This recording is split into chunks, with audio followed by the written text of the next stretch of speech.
Okay, good evening, everyone. We'll try to make this quick because I know it's pretty late, but fabulous night of fights here in Ottawa. The attendance was 10,490. That's 10,490. The gate was 1,278,250 Canadian. Bonuses, fight of the night, Bosse O'Connell, crazy fight, and performances of the night to Donald Cerrone and to Christophe Giacco. That'll be 50,000 US dollars to all four. US, even though we're in Canada, you know what? We're very North American here, Donald. Who's got the first question? Hi, David from the Hammer. I have two questions. First is for Joanne Calderwood. So, Jojo, in the third round of the fight, it seemed like you hurt Valerie pretty badly, and there was some sort of miscommunication, possibly with the referee, about it seemed like Val waved off the fight, but the ref told you to keep going. What happened there? What was the communication there? Yeah, I think I hurt her and she turned her back, and I thought the fight was over or the ref should have stepped in, but yeah, I just was doing my job and then went in because I didn't see the referee there to stop it, I just followed in with it. And my second question is for Mr. Cerrone. So, Cowboy, this is another win for you at welterweight. Now, you previously mentioned that you still wanted to fight Khabib Nurmagomedov at 155. Is that still the plan, or are you now thinking more about maybe I really should be at 170? I don't know. I like 55. I like 70. Either way, whatever the fastest trip to the next fight is. So if it's 55 or 70, that's the route I'm going. I feel good. You know, I had 5 pounds to cut. I walk around like 170. I probably was literally 176, 77 walking into this fight tonight. So, feel good. But like I said, I'm not disregarding 155 at all. So, either way. Thank you, Donald. Hi, this is James Lynch from Sportsnet. Question for Steve Bosse. Steve, congrats on the win. Were you surprised, even after the first, even after the second, that you were hitting Sean with so many shots and he wasn't going down? Were you expecting that to go the distance? Sean was a big chin because I hurt it a lot with a big shot. So I'm happy we give the good show for the fans, and that's what I want when I go in the cage. I want to give a good show for the fans. So I'm happy to that fight. And just got a question for Stephen Thompson. Was there anything in the fight against Rory that really surprised you in the matchup? You guys are both very tactical. I know you guys got some boosts sometimes, but it just seemed like both of you just were really having a tough time figuring each other out because you're both so strategic. Yeah, I expected to go out there and really use my movement to try and, land some strikes. But as soon as I go out there in the middle, met him in the middle in the first round, as soon as he got in his stance, I knew something was, it was different, so I had to switch it up a little bit. I had to keep him on the outside. I just felt that he was going to be shooting for my legs, and what really surprised me was the flying heel hook he was going for. So after a few of those, I was like, man, I can't rush in, like I want. So I had to stay back and just try and use my strikes and counter strikes and my side kick to try and keep him at bay. And yeah, man, that was it. My question is, I'm sorry. Rory, you said before the fight that you expected it to be a technical fight and there would be bloodshed, and you were correct on both accounts. I wonder, just following on the question to Wonder Boy, were you surprised by what you faced in the cage, and was it difficult finding the range against him? What I was surprised about was that he wasn't rushing in, like he was saying. He was picking his shots, and yeah, the distance was very challenging. I felt like I could have bridged the gap a little better. I'm going to work on that. Yeah, the distance, it was a big factor. And, I was unsuccessful with the takedowns. I thought I would have been a little more successful with that and the clinching. Besides that, those were the surprises, I guess, to say. For Steven, you said afterwards, title shot, baby, you want that winner. But you've been pretty active. You've always been a guy that has taken whatever fight that the UFC has given you. Is this the point now where it's sorry guys, but I'm waiting for that belt? Because after the Johnny Hendricks fight, probably could have done it then, and you said, give me Rory McDonald in Canada, and now you went out and... Yeah, I was expecting it after the Hendricks fight, but, you know, it kind of sticks that, you know, I had to face Rory tonight just because, you know, he's a friend, but sometimes you got to do it, you know, and hopefully, yeah, man, after this fight, I mean, I finished Jake Ellenberger in the first round, Johnny Henderson in the first round, and one of the toughest fights I've ever had was with this guy right here to the right of me, so I want that title shot, baby, yes. And for Rory, obviously not the results you want these last two fights. You called the Robbie Lawler fight a great night, one of the best nights of your life. Same kind of feeling from this one, obviously not the result, but another strong performance and the kind of fight you always look for? Not as much. A little different. I was hoping to come out with the W on this one, and without a broken nose. But you know, I enjoyed my time. You know, it was a hard fight. I got to push through some things that I felt in the Robbie fight. I felt I handled it better as a competitor. You know, I felt when my nose busted and I was taking those hard shots, that voice in my head telling me, okay, go down, like I did in the Robbie fight. But this time I was like, no, relax, breathe, take a movement, you know, take a breath. You're still in this, you know. So I think that was a good thing in this fight. You know, I take that away from this. So I had a little more composure. And one for Donald, if I could. You talked afterwards about these last couple fights, getting out into the cage early, doing that walk early.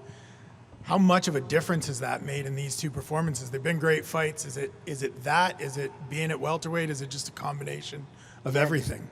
Trying to figure out why I'm such a slow starter, you know, I know that two things people are going to jump on me early and try and hit my weak-ass liver. So two things they're going to try and do. So trying to figure out how I can offset that. Right here. For Tom first, a few fighters transported to the hospital, Valerie Raturno, Jason Sago. Any updates you can provide on them?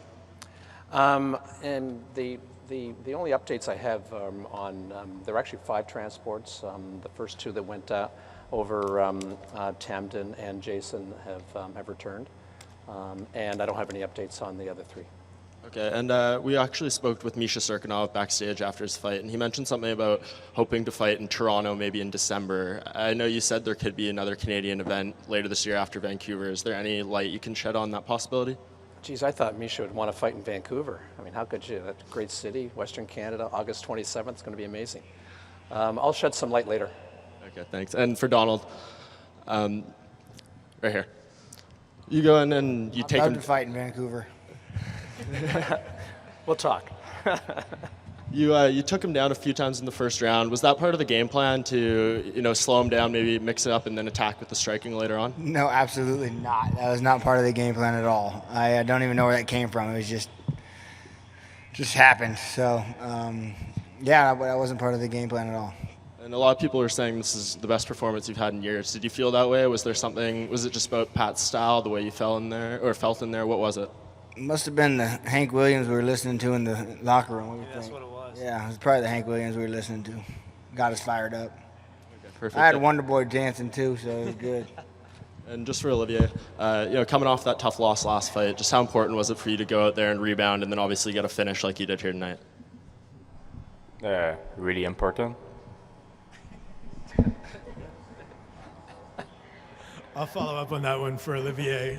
Back in the win column, were there things this camp that you felt you were improving? We saw some new wrinkles from you, a little more use of that body kick from the left side, and you seemed to be a little more patient in the third when you got him to the ground. Was that a mid-fight adjustment? Were you getting some instruction from the corner, or just yourself slowing down a little?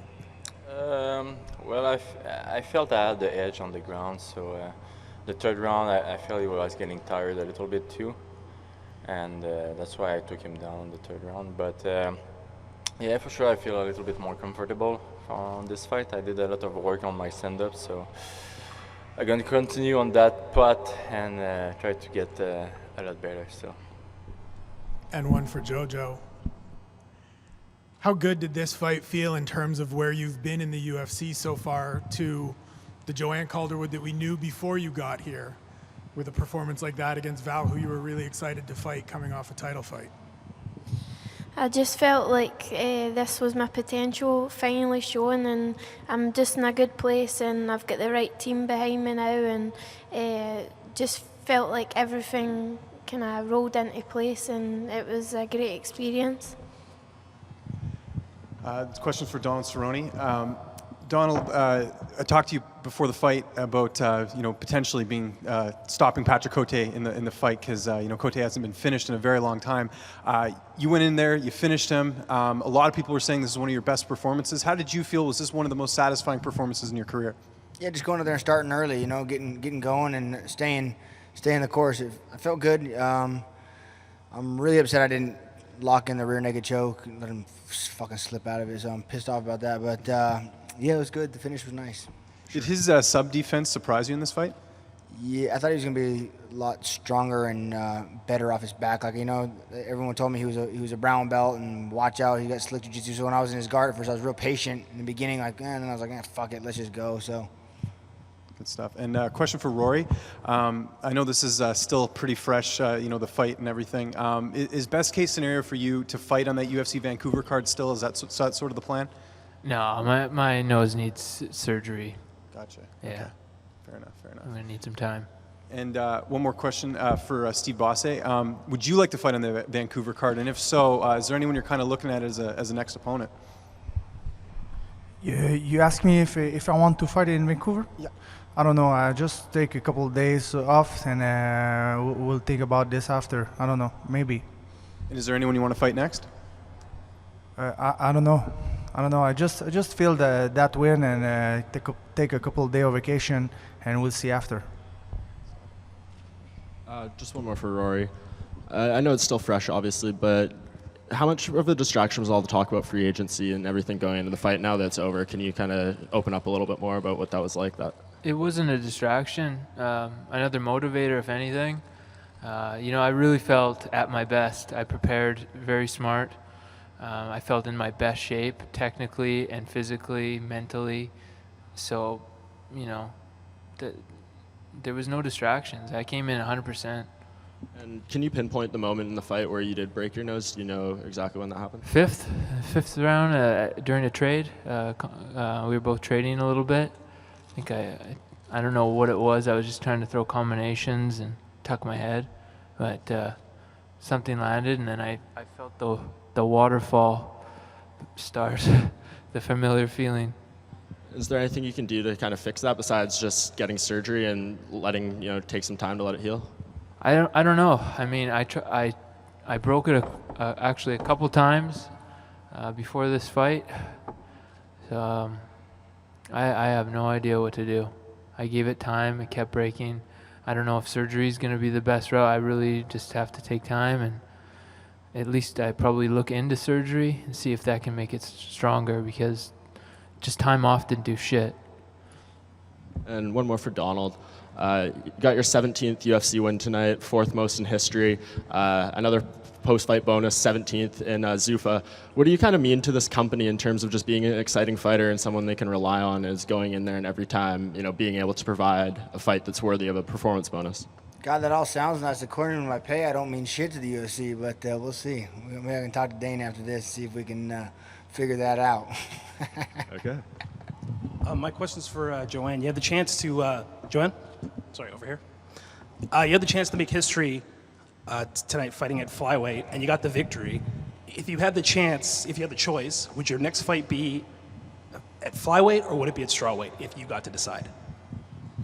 If it was close, then flyweight, but if I've got like a few weeks, then probably go back to strawweight and see what the UFC say.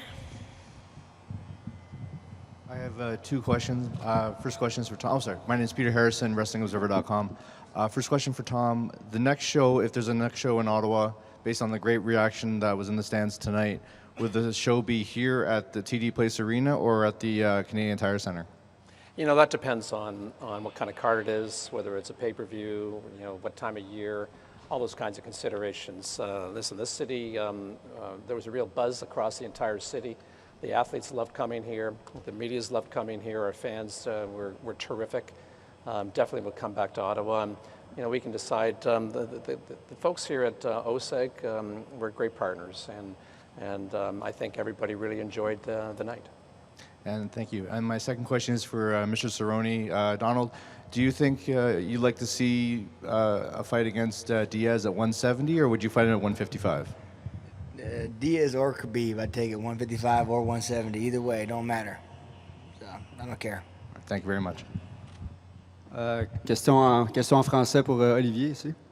Quand on s'était vu au Tristar il y a une couple de semaines, tu avais dit qu'une des choses que tu voulais améliorer, c'est de ne pas jeter ton plan de match aux poubelles si ça ne fonctionnait pas les premiers coups. Puis ce soir, l'impression que tu as fait ça, tes premières amenées au sol ont été repoussées, mais avec de la persévérance, tu as fini par l'avoir.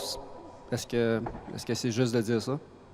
Ouais, non, je suis content de ce côté-là. Là. Il a réussi à contrer mes 2 premiers amenés au sol, je pense.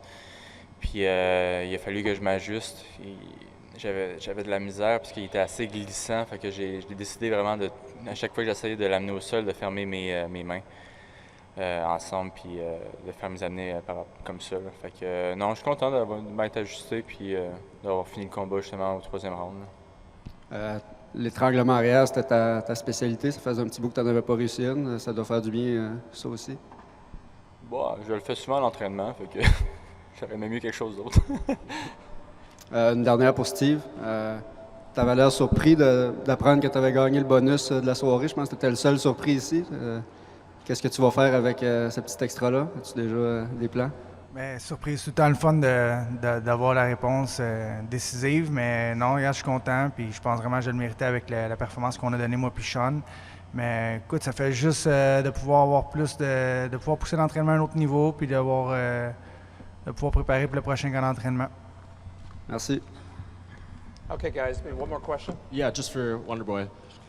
All signs point to you getting the title shot. I know it's not confirmed or anything, but who would you like to see in that challenge? Robbie Lawler or Tyron Woodley? And who do you think wins that fight, maybe separate from who you would rather fight? I would rather fight Robbie Lawler, and I think Robbie Lawler's going to win it. I mean, he's stayed active. Tyron Woodley hasn't. Maybe a little bit of cage rust in there. Tyron's been known to, slow down later on in the rounds, and Robbie Lawler he gets stronger, as the rounds go on. So I see Robbie Lawler winning that fight, and would love to fight him. Hopefully in New York City would be a good place to do that. But yeah, I think Robbie Lawler would be the guy. Okay, everyone, thank you very much.